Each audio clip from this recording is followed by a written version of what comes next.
Does your body have a biofield? Can you tune it? Today's guest is going to tell us all about it. Let's get started.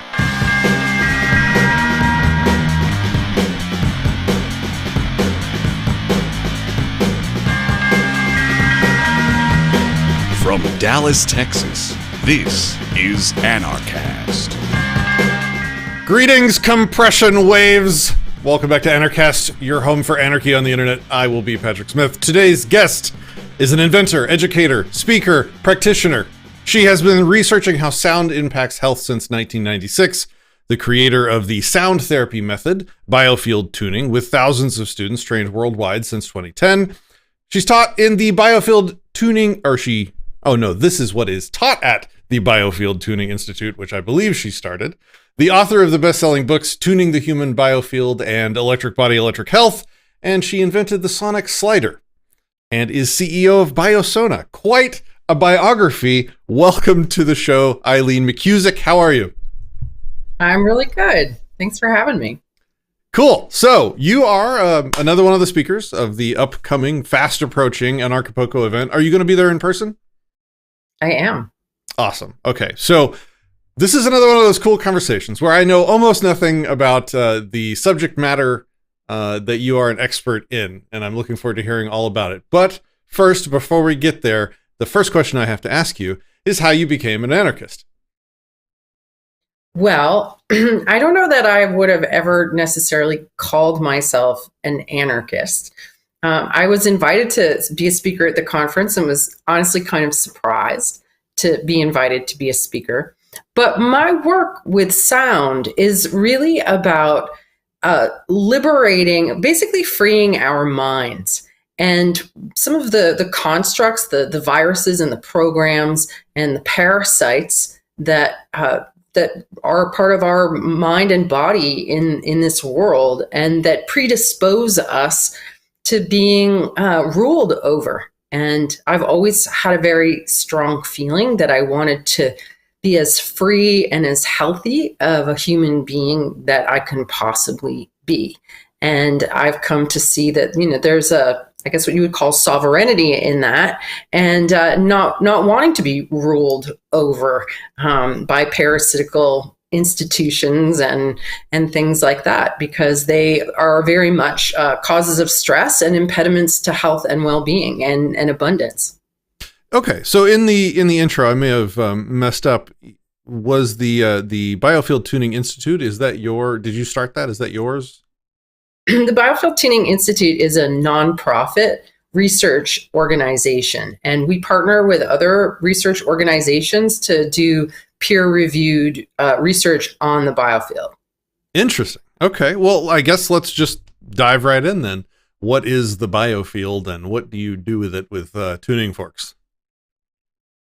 I would say that the official definition of the biofield is a term that was coined by the National Institute for Health back in 1992. They wanted to have a scientific word for what has been called the aura, or the human energy field, sort of a fringe area of academic science that studies this. In my work with it, even though it is described as the field of energy and information that surrounds the human body, what I've discovered is that our body has an electrical system that we never learned about. And it's the same electricity that powers your heart. Your heart is an electrically driven oscillator. Most people know that their brain waves are electric. Lesser known, maybe that your blood carries a charge, or that all your cells need a certain amount of voltage across their membrane to carry out essential cell duties. And so we are continually having flow of current running through us, running through our bones, running through all the tissues, and we basically are salt water. And we need a certain amount of minerals in our diet and trace minerals to maintain electrical conductivity within the system. When you're alive, your light is on, your electricity is running, you've got juice, you've got current. But you can't separate the electric current flow from a magnetic field that surrounds it. And it's sort of a basic law of science that we all understand, that anywhere you have an electric current, you have a magnetic field surrounding it. And the human body is no different. So the biofield to me is both the electrical current that runs through the body, that beats our heart, that keeps our eyes open and awake and alive, and the magnetic field that surrounds it. And so I use sound generated by tuning forks, just simple acoustic tone generators, to interact with, to explore and interact with the body's electrical system or biofield. Okay. I mean, most of that sounded pretty plausible. I mean, clearly there's electricity in the body, electrochemical reactions happening all over the place. And, that would necessitate some quantity of sort of like an electromagnetic field around the body. That makes sense. I'm with you there so far. What I don't understand what tuning forks have to do with that. So, like, I mean, sorry, go ahead. Well, that's a really good question, right? Because in part because we have a disconnect, we've been told that sound isn't part of the electromagnetic spectrum. So when I talk about your body's electrical system and you hear sound, you don't see the connection. But sound is part of the electromagnetic spectrum in that there are multiple definitions of the word sound. So one is sound that you and I can hear in like the 20 to 20,000 hertz range. But then another definition is propagated vibrations of any frequency. Like, where do you draw the line between like what is sound and then it becomes light? So basically everything makes waves, like sound is waves, and through the air, which is electrical, it's a plasma environment. So anything moving in an electrical environment produces electromagnetic charge, including our own voices. As we haven't been told about the electrical nature of life within us and all around us. We've been told about solid and liquid and gas, but the electrical aspect has not been part of our education. Your body, you're trained to look at it chemically and mechanically. So if something goes wrong with you, you need to solve that problem with drugs or supplements or surgery. This is physics-based medicine that works with the principles of resonance and entrainment on a completely different level of the body. But basically everything in the body is vibrating, is sound, and it's either in its right rhythm and groove and current and tone, or it is making noise. And that's when you're sick, is that your electrical signal has become jangled or gone haywire, and it is causing distress in your physical body. So we work at that level, which is also, I would say, the biofield is your mind. It's your conscious mind. It's your subconscious mind. It's where all your memories are stored and can be accessed. In fact, that's my work. I've actually mapped the biofield around the body and discovered that there's a whole landscape there of information that's sort of hidden in plain view. Like, when you get a good vibe off of somebody or you get a bad vibe off of somebody, that's because the vibes are literally emanating from their body and the water in you is feeling those vibrations. It's just normal and it's just physics.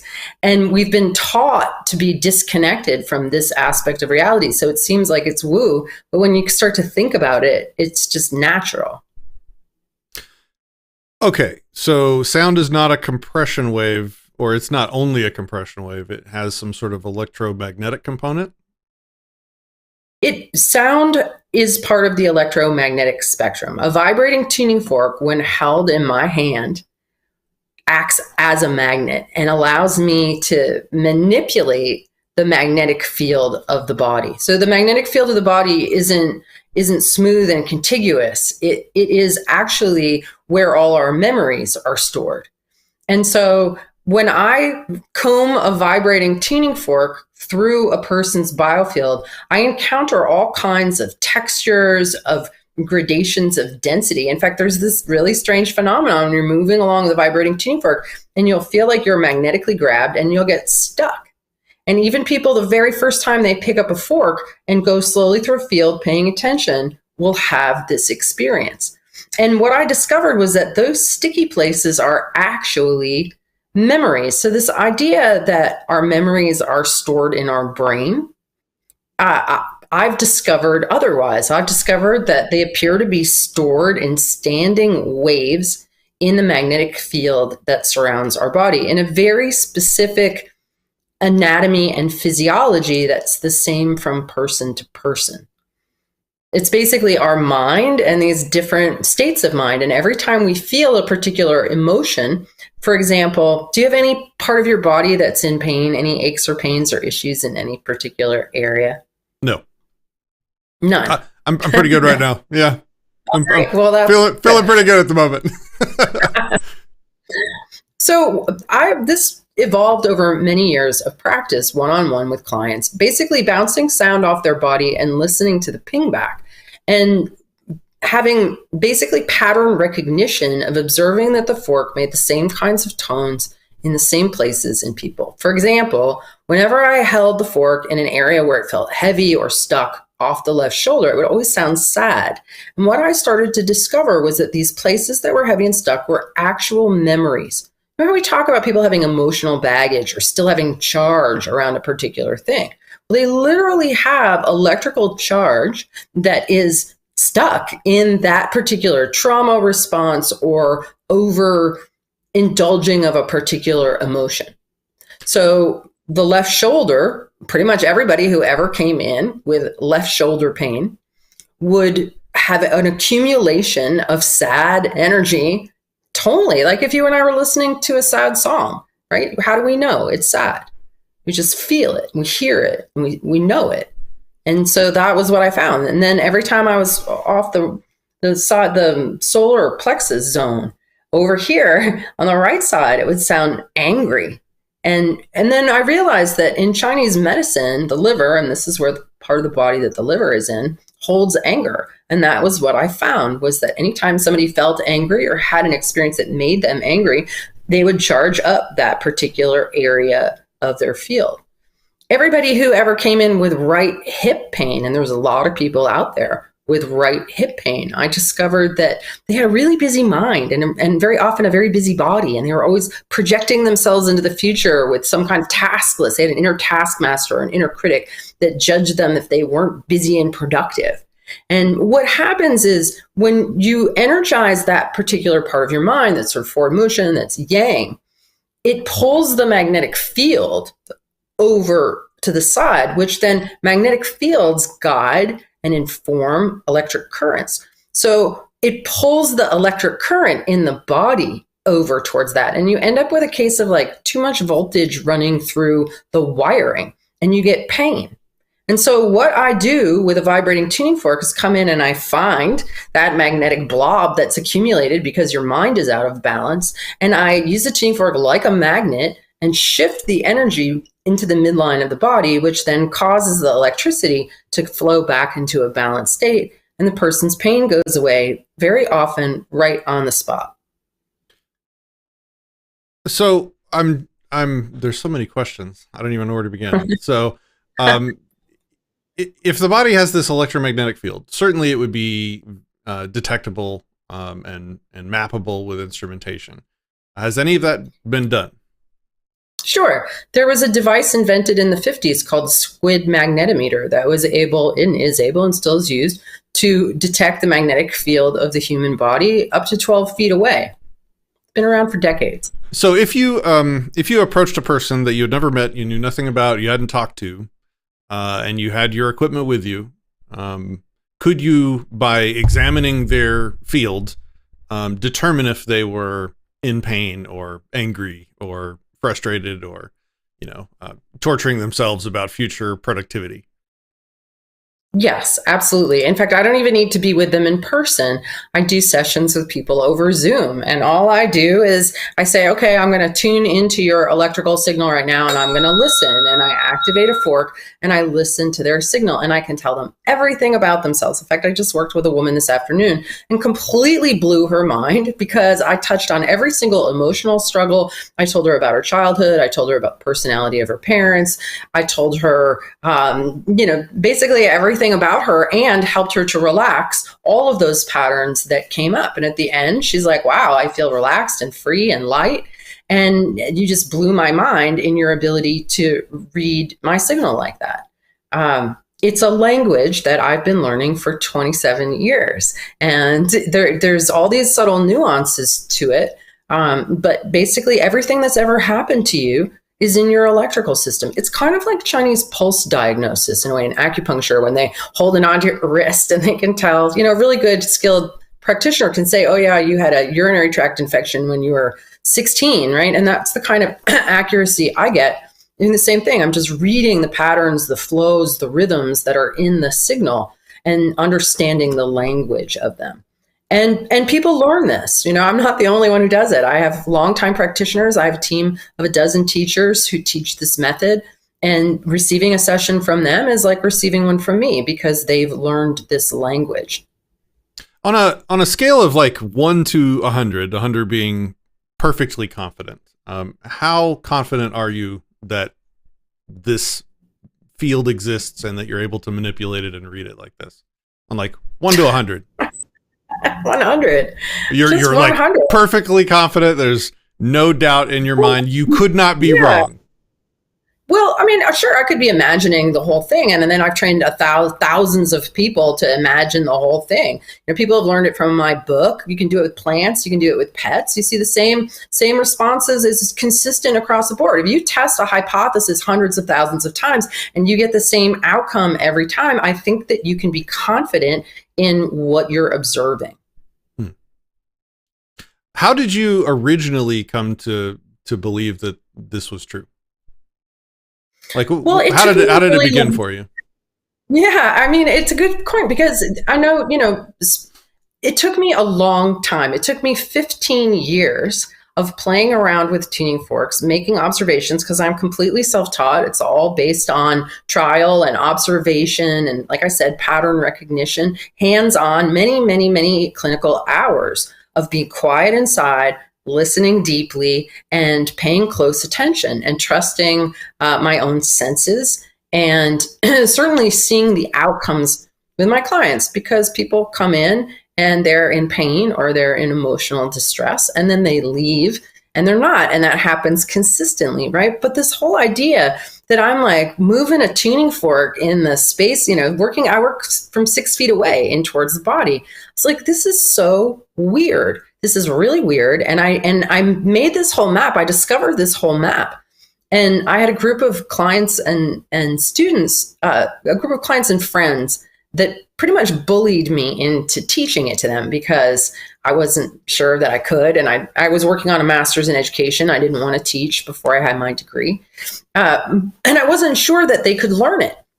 And I was not confident at all in sharing my biofield anatomy map because I was like, this is one person's subjective experience. And, just because I think that I discovered this, it took 15 years of doing the work, seeing the outcomes, writing a master's thesis on the topic, and really getting like those 10,000 hours, I think, under my belt before and then teaching people and having my students go and discover the same things. To discover the sadness off the left shoulder, I discovered that there is a timeline aspect of the field as well. So it's not just every emotion puts itself down, where, but also that it's important to think about like how our memories are created, right? So everything that we see and smell and taste and touch and feel, every trauma response we ever had, anything we experience, inner and outer, is registered as an electrical impulse in the brain, in the body. So it would make sense that all of our memories are stored in our electrical system. And so when we feel things, it's almost as if we're laying down, a signal, like an EKG signal or something. And every time you feel sad, you're laying down the signal over there. And every time you feel happy, you're laying the signal here. Every time you feel guilty, you're laying the signal down there. And so we become almost trapped inside our own patterns and habits because where energy flows along established pathways. So, whenever you are feeling this particular way and energy is flowing that way, it just seems to be consistent.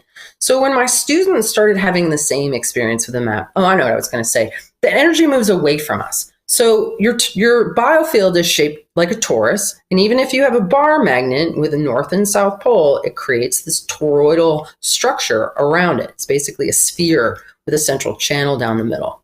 And energy, as we produce it, moves away from us. So what I found when I was mapping the field was that I was finding memories that were generated when a person was in gestation in the outer boundary of the field. Like it has a membrane, a container. And then it's almost like dropping a needle on an album and reading the record of a person's life. So birth, and I can tell if somebody had a traumatic birth because the signal there is really wonky. And you can read what happened in people's precognitive experience under the age of 3. There's a lot of beliefs and difficult experiences that happen there that are formative, that start to lay down this wiring of habit, of stress response. And so as you move along, if you hit a particular age, let's say this is the age that you got divorced and, lots of terrible things happen, the signal is very incoherent. And the tuning fork reflects that. The tuning fork will initially resonate with the signal that's present there. And then it will entrain, because again, in physics, a strong coherent signal will overtake a weak incoherent signal. So the tuning fork is producing a strong coherent signal. It's acting like a metronome. It's acting like a mirror. It's reflecting back to the body its tonal quality, its rhythmic quality. And it turns out that our bodies are essentially self-tuning instruments. So you know that if you haven't looked in the mirror in a while and you get to one and your hair is a mess and you got a poppy seed in your teeth, you immediately go to groom yourself. Your electrical system, your organizing intelligence, the part of you that heals a cut without you having to think about it, uses this tonal and rhythmic reflection to bring itself into order, which basically means that the body relaxes. It's a process of relaxing. All these areas, all these micro and macro traumas and trauma responses that people have in their life are all create a resistance in the electrical system, in the flow of current, and distortion in the signal. And so this helps the body to relax the resistance and clarify the signal. So whatever physical ailment was associated with this noise and restriction, as soon as that noise and restriction lets go, the physical body relaxes and releases. So that's the only claim that we make, is that we find areas of tension in the body, in the body's electrical system, and we support the body in relaxing it. And that's it. Because most disorders are actually tension-based. Okay, so going back to the beginning, what caused you the very first time to pick up a tuning fork and wave it near someone? Curiosity. I had been reading books on the use of color and sound and music and healing as part of at that point, I was 25 in 1996. And I'd been reading books on science and spirituality, health and healing, things like that since I was 18, in an effort to heal my own sugar addiction and basic, imbalances, body image issues that had poisoned my mind. And I was trying to figure out how to unpoison myself. And it led me to that. And so I read a whole bunch of books on the topic, and then I got a catalog in the mail with a set of tuning forks for healing. And so I decided to give them a try. And at the time I was doing massage therapy part-time. And so I had some people in my massage practice that I asked if they would be guinea pigs, and I just started experimenting. And it was so fascinating, and it was so not what I expected. What happened? Well, I thought that if you took a tuning fork that's like a tone generator, right? So this set was C, D, E, F, G, A, B, C. And it came with a little tiny instruction book, and it said, use the note of C in the root chakra, and the note of D in the sacral chakra, and E, and like so on up the body, right? So to the crown and B. And so that's what I started doing. And I would activate the note of C, and I'm to hold it over somebody's root center and just listen. And then I started to kind of move it around. I'd be listening on this hip and listen on that hip. And what I discovered is that as I moved forks to different areas of the body, that they would sound different. Like some places they would go really loud. Some places they would go really quiet, like the sound was absorbed like that. And even when I'd strike it hard, I put in that spot, it would sound like it just disappeared. Some places it sounded like it was full of static.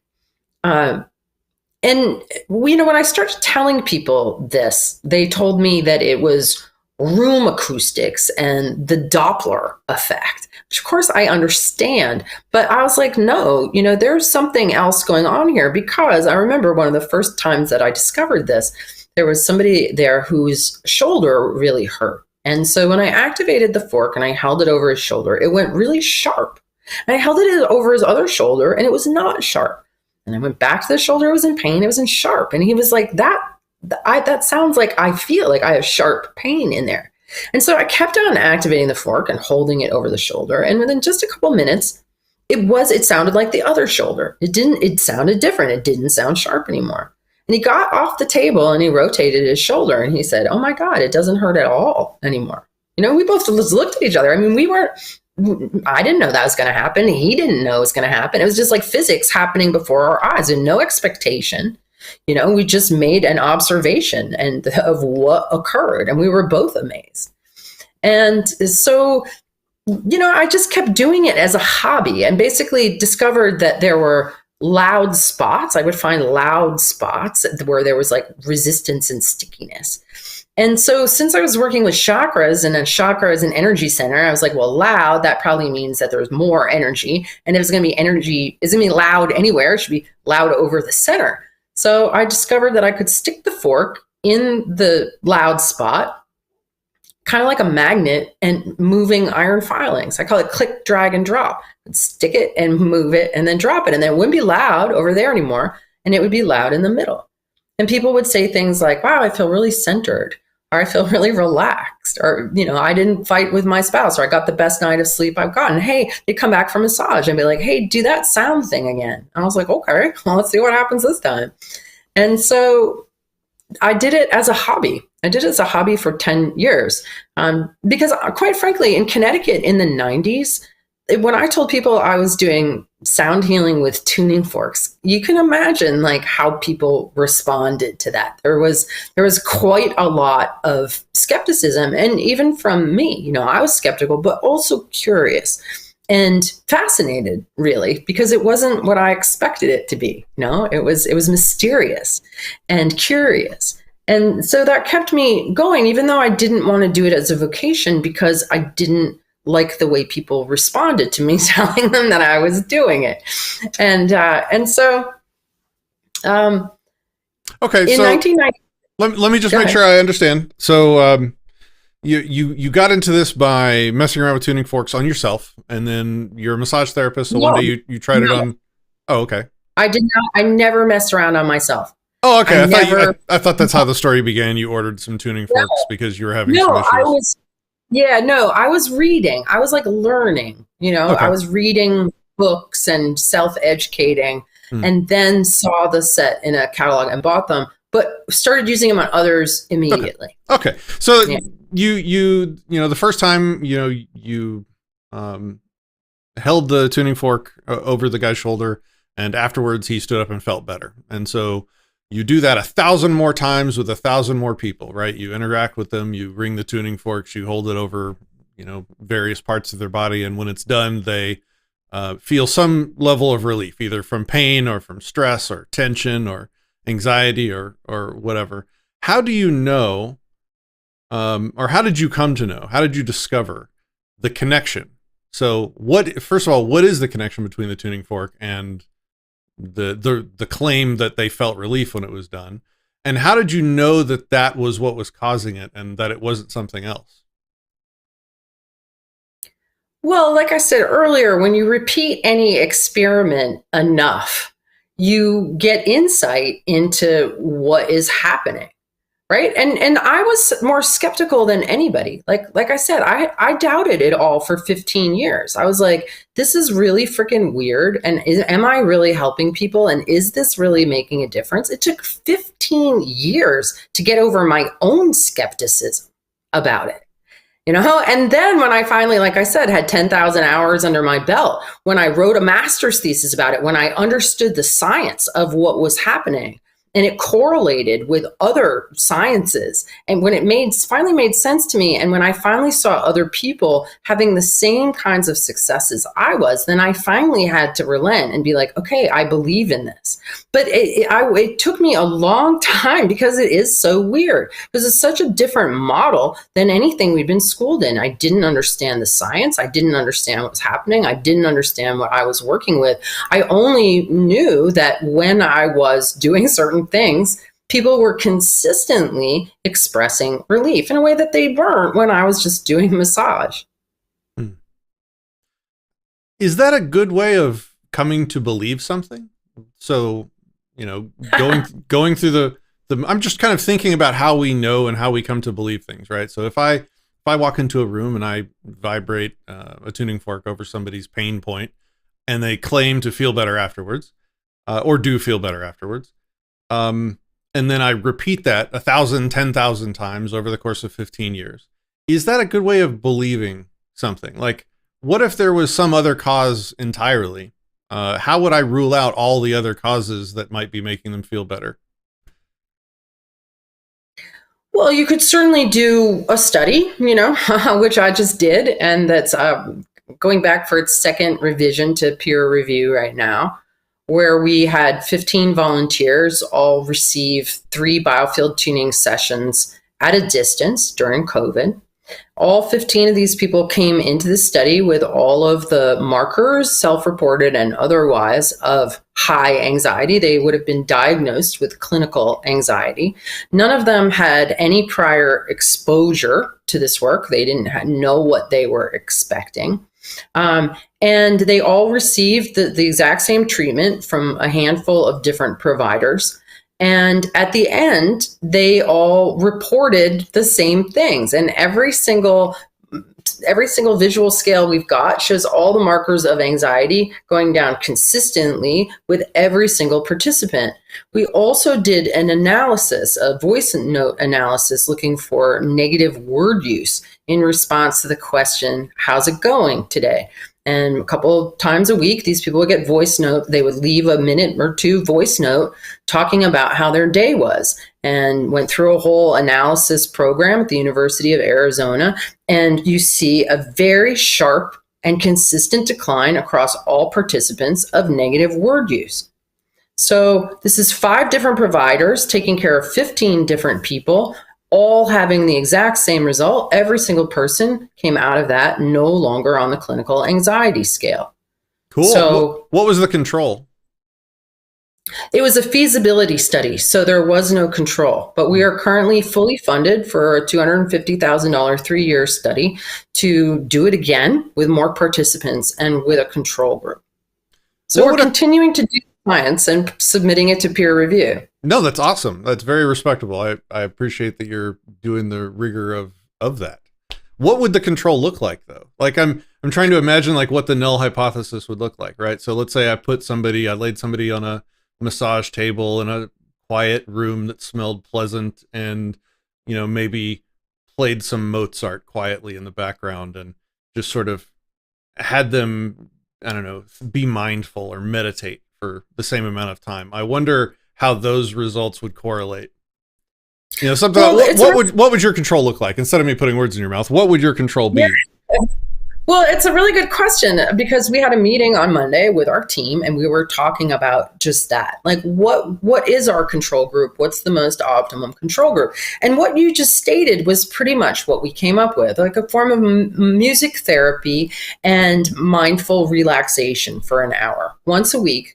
And actually we're having, this group is going to receive 6 sessions instead of just 3. Now, myself and my practitioners know from clinical experience that 6 sessions of biofield tuning is profoundly life-changing. It changes people's lives completely. We've all seen it over and over and over again, because so many people, especially people who've had a lot of trauma, have so much noise and resistance in their signals that they really struggle to optimize their functioning, to be in a regulated state. Everybody is a genius, really. And brilliant. And this is what I've seen through this work. When you clear the noise and the static and the locks out of the signal, and a person can relax and expand into the fullness of their being, there's brilliance, there's genius, there's gifts. And people know that about themselves, but their electrical current, their juice themselves is tied up in old trauma responses. So that part of them is not flowing, is not accessible. People will go and they'll bust clutter, because as within, so without. And we know like people who've been in poverty for generations, where there's been addiction and abuse, their homes, everything is chaos. Their fields are chaos. They don't have the inner organization to create outer organization and functionality. But when you start to bring the biofield, the electrical system, into order and flow, that starts to manifest. People keep their homes cleaner, their cars cleaner, themselves better groomed, they function better. And they start to optimize, right? You're basically like looking to optimize somebody's performance and experience. And in this house, people become more creative, they become more fun. So I assume that you talk the person through the therapy. So like you're asking them like, how are you feeling? Do you have any pain in any areas? And then you try and focus your attention on those areas or problems that they're having, be it pain or anxiety or whatever. So I'm just trying to like think of the control. So like a well-designed control, if at the end produced data that showed that the control was as effective, would that reduce your belief in these things being real, like the biofield and stuff like that? No, because I trust my own senses.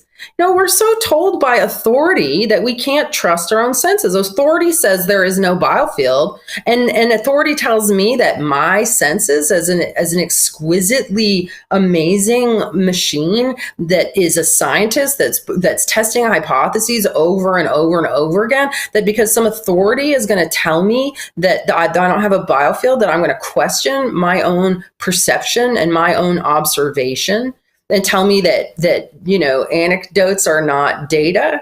Like, I don't buy that. That's and anyway, if that voice is coming from the nonsense chemical science world that falsifies and cherry picks their data through and through. Like, that authority does not sway me away from my own perceptions over time, where I've questioned my own self quite thoroughly, thank you. And at this point, it's pretty clear to me what is going on. And it's simple. It's super, super simple. You have tension, we help you to relax through your electrical.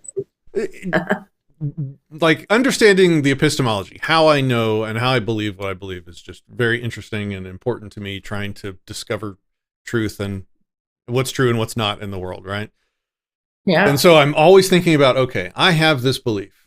What evidence could I be presented with that would reduce my confidence in that belief? Because if I can't answer that, then I'm in this dangerous position of believing something that can't be disproven. So right. That's why I'm asking, like, what evidence could I present you that would reduce your confidence in the theory of the biofield tuning? Well, one thing that does make me think of is that the same voice analysis software that we used in our study was used by the University of Arizona for a big, like, $1 million 9-week study on mindfulness meditation. And people sat in meditation and, had directives about self-compassion and this and that and the other, and they followed this protocol. And over the course of 9 weeks, the negative word use did not drop at all. It went straight across. So that shows me that just in our little feasibility study, that dramatic drop in people's negative word use in just 3 weeks versus meditation. I mean, there was already sort of a control group and just kind of looking at the use of this data analysis. I believe that you need additional inputs other than just sitting with yourself listening, because it is not getting in there and changing your patterning, your rhythm, your tonal expression, your flow. You're just lying there listening to music that isn't listening to you. The tuning forks listen to you. So what evidence? What the same? I mean, that's the same question. Correct me if you answered it and I missed it. But what evidence could I present for you that would reduce your confidence that was true?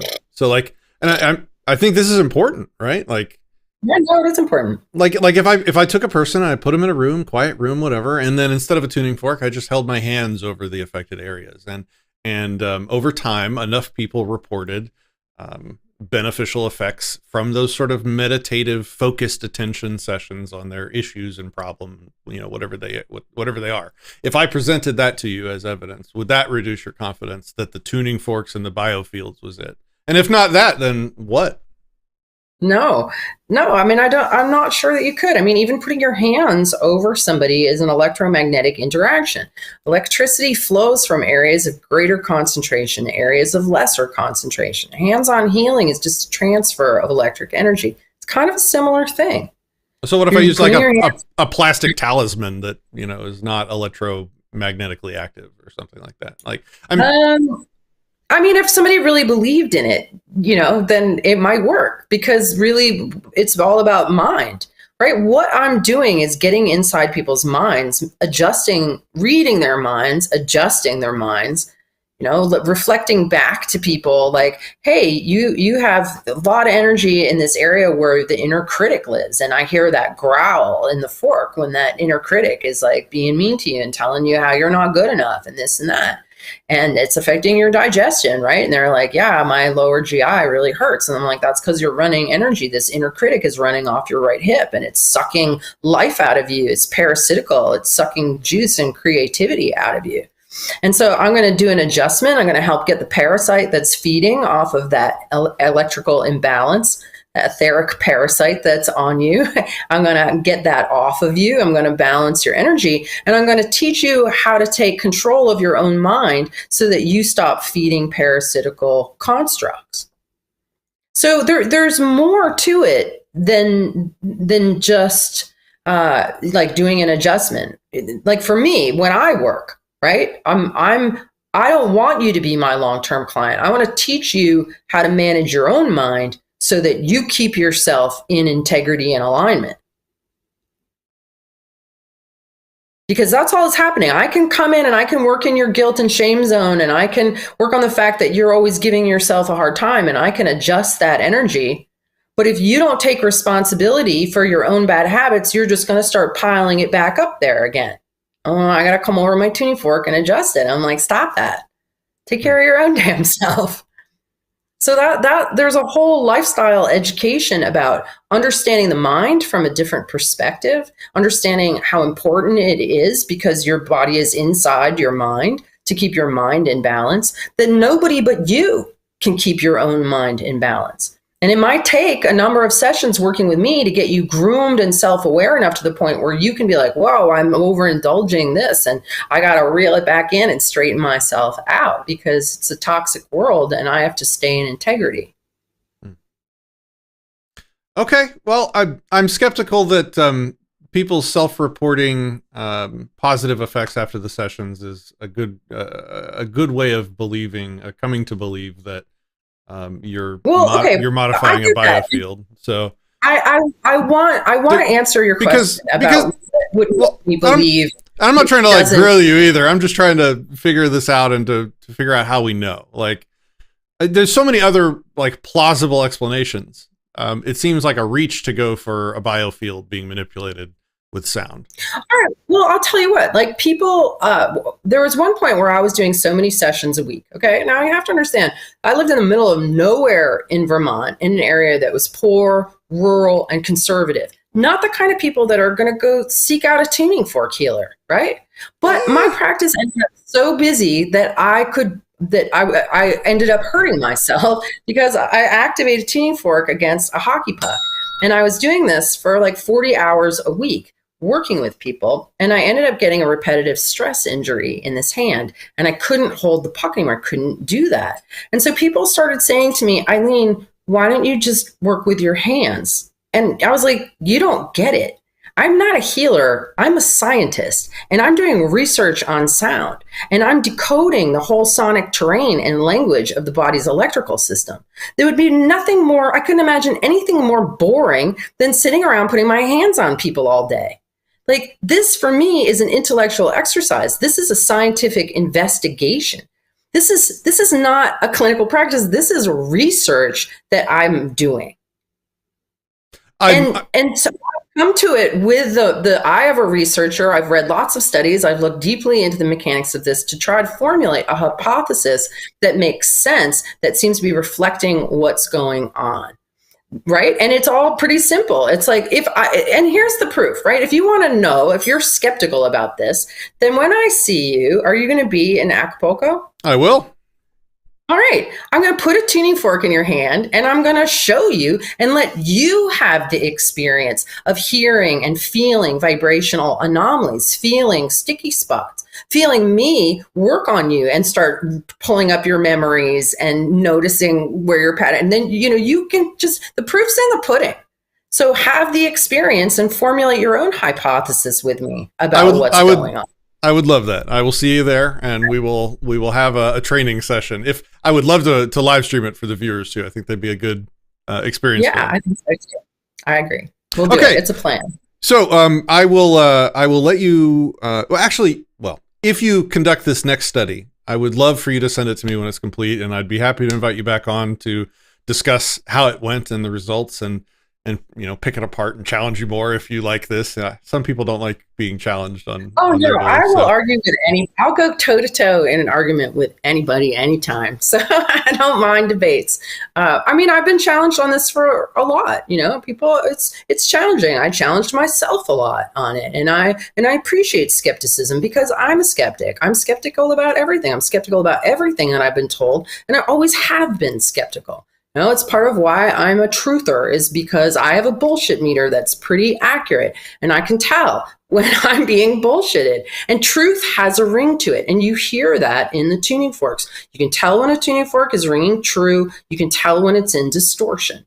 And you can tell, and I can tell, and anybody in any class that I've taught learns to tell, learns to feel it. This is a real physics phenomenon that's taking place, and it's tangible. You feel it, you hear it, you sense it. Your senses tell you what's happening, and you can trust your senses in this case. Okay. I definitely cannot trust my senses. My senses deceive me all the time. Very, very fallible senses us humans have. Yeah, but you'd be surprised when it comes to something as simple as like tactile vibration. I mean, this is elementary. Kids pick it up. 4-year-olds, 5-year-olds pick it up. These are senses that you can trust because it's simple. The sense that I can't trust, though, to be honest, is this: the human species has this machine in their head. It is the best pattern matching machine anywhere. We will look at some random blot of dots and we'll see shapes and drawings and letters, and we'll look at the clouds and we'll see animals. And, none of that is there, but we have this super overactive pattern machine in our head. And so it's always dangerous to just believe it on its face, like, especially with correlation. Right. I do this action and I see this result, and it's just boom, there's a pattern. One caused the other, done, walk away, Okay, good. You can't trust that. Humans are too good at finding false patterns, I think. So that's right, that's my hell, I guess. No, I'm right with you. That's why I doubted it for that long. That's why I was skeptical, because I feel the same way. I was like, this is one person's subjective experience. Like, I don't trust it entirely. And I even say this in my book because I read a story about a person who is a dowser, and dowsers use dowsing rods to find water, for example. Now, water has a current running through it, and running water has a current. If you walk under a power line with dowsing rods, they'll swing out and align themselves with the power line. So if you walk over water, like if you walk over a ditch or a culvert, the rods will swing open. And so this person was a dowsing teacher, and the stories that he told is that he constructed an earth energy line, a place where the rods would swing open, out in the back 40 behind his house with his mind. He constructed it just with his mind. And he told his students that there was an earth energy line out behind the house and to go find it. And they all found it in the same place where he constructed it with his mind. Then he deconstructed it with his mind. And when they went back and they couldn't find it, it wasn't there. And so when I read that, I was like, oh my God, this whole thing could be a construct of my own mind. Like, this might be the ley line in the back. And I just told everybody, my mind has done pattern recognition, maybe where it isn't. And I've constructed the whole thing. And now I'm telling people that it exists in this way, and they're finding it and they're believing me.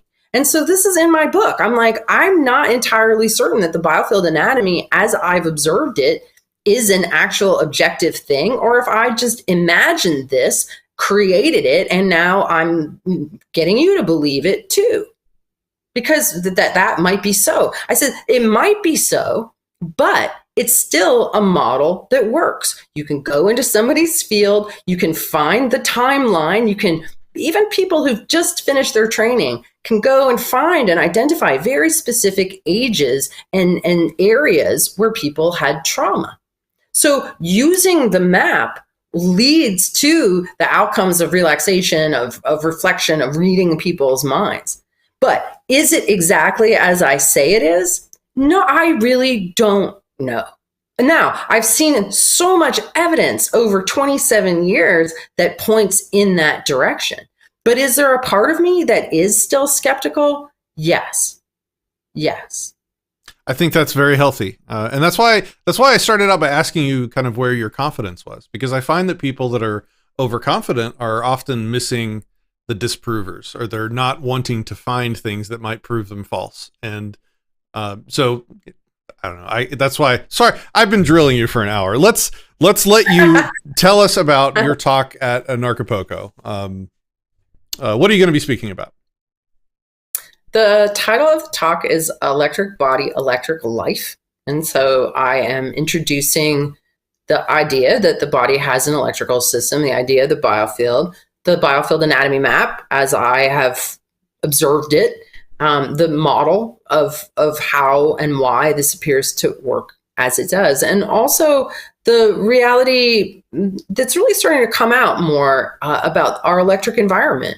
People are realizing that the mycelial network in the forest is all sending electrical impulses and light and information. Basically, everything is electric. Everything is light on a very fundamental level. And this element's really been missing from our cosmological story.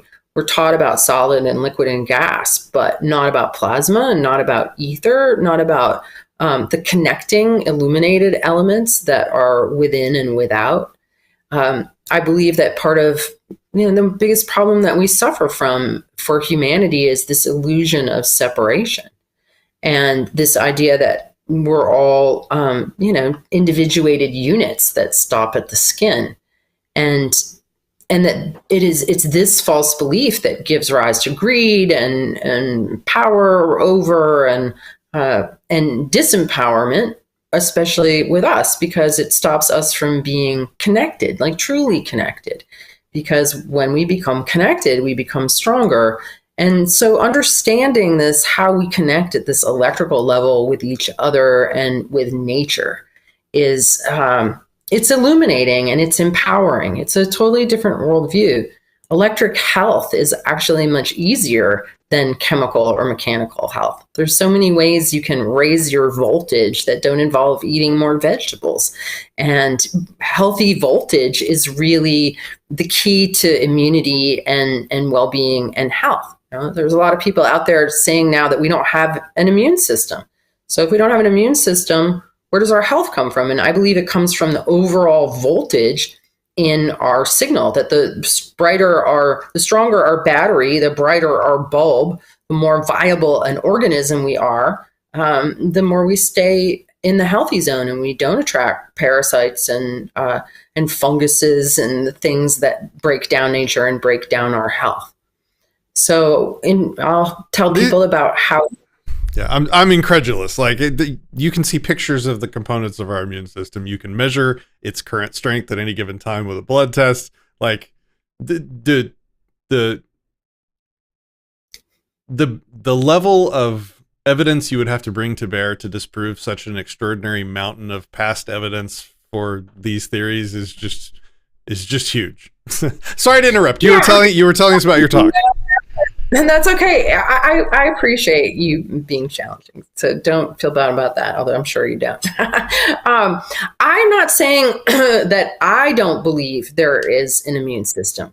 I do feel a little bad. People come on the show to have a pleasant conversation, and sometimes they get challenged more than they want. And I do feel a little awkward about that sometimes, but I am who I am, and I can be no other than myself. So I do the best I can.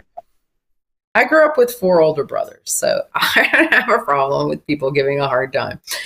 So you're also doing a workshop, right? Can you tell us about that? Yeah, I'm also doing a workshop. So in the workshop is going to be, I'm going to be teaching people a little bit about how the tuning forks work. I'm going to do a group tuning because that's actually possible. And I'm going to talk about how biofield tuning relates to this idea of being free and being without rulers. And how that has to be, it's an inside job in our claiming our own sovereignty, our own inner authority, our own relationship with God. Basically, the more light that you have within you, the more life force that you invite into you, the healthier and more free that you become. And most humans are riddled with mind viruses that they're not worthy. And they keep themselves in various states of low-level disease and low voltage. Okay.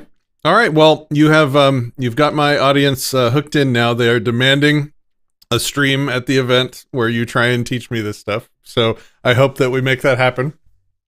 Yes, I think that should be very entertaining for folks. Thank you for joining me for this chat. I've enjoyed it. I hope you have. Everybody in the chat, thank you for hanging out, and it's been a pleasure reading all of your messages. I'll give you the last word. Is there anything else you'd like to say or send people to anything? Well, you can. I have a YouTube channel, YouTube Eileen McKusick, and I've got a lot of videos on there. I have tunings. I have a bunch of free ones. In fact, I've been doing live streams every Sunday with conversations and tunings. So if you're skeptical and you want to check it out, try those. And there's also on my website, biofieldtuning.com, there's a handful of free audios that you can also listen to. And there may be a practitioner in your area. Maybe you want to try receiving a session. So there's also a practitioner listing at biofieldtuning.com. And I look forward to seeing you next week and hanging out. It is next week. Oh man, it's coming up quick. I can get it ready to travel. I'm not prepared at all. All right, cool. Well, thank you again for joining me, and I do hope that you'll reach out, especially if you complete that study. I'd love to see it and read it and talk through it. That'd be fun. All right, I'll see you in a week, everybody. All right. All right. Bye, everybody. Thanks. All right. Peace, love, and anarchy.